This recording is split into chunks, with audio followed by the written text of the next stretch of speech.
Formal লুকে আজকে কোথায় যাচ্ছে? আপনাকে একটা জিনিস বলতে ভুলে গেছিলাম আমি। কি?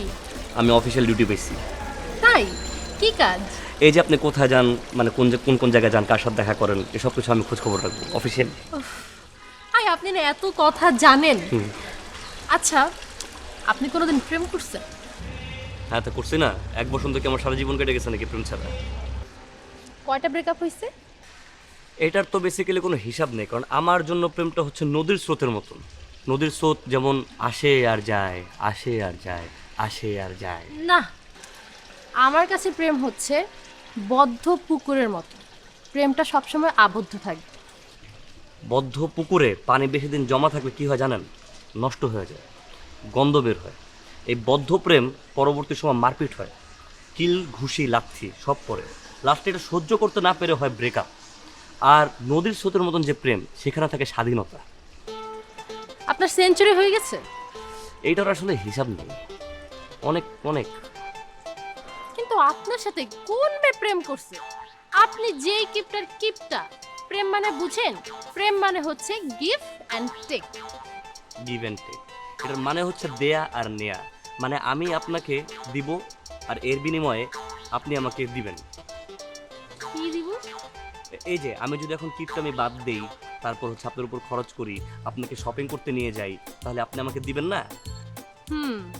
একটা বডি স্প্রে দিব। Body spray? কেন বডি স্প্রে কেন দিবেন? মেয়েরা ছেলেদেরকে বডি স্প্রে কেন দেয় জানেন?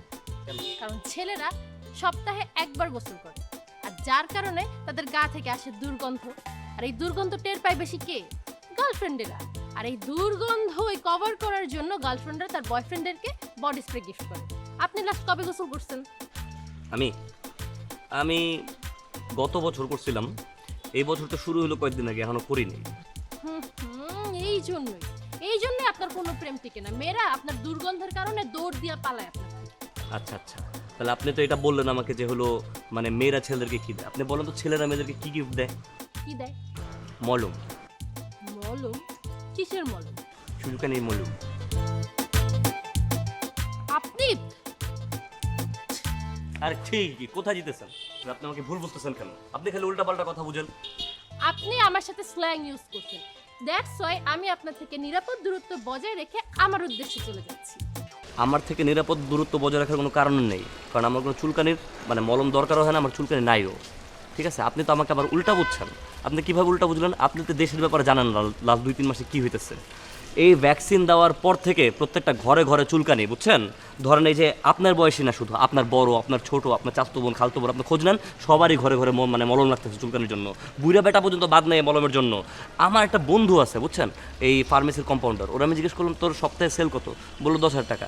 তারপর বললো যে 5,000 টাকা নাকি চুলকানির মলমেও বিক্রি করে ফেলায়। আপনি কীভাবে আন্ডারস্টিমেট করতে পারেন চুলকানির মলমকে? আর হইছে, আমার তো চুলকানি হয় না, আপনি আমাকে কেন দিতে চাচ্ছেন?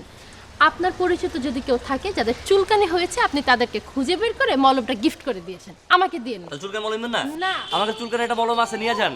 এটা ব্র্যান্ড প্রমোটার হন। চুলকানি তো খারাপ জিনিস না, চুলকানি থাকা ভালো। চুলকানির মডেল হইতে পারবেন আপনি জীবনে।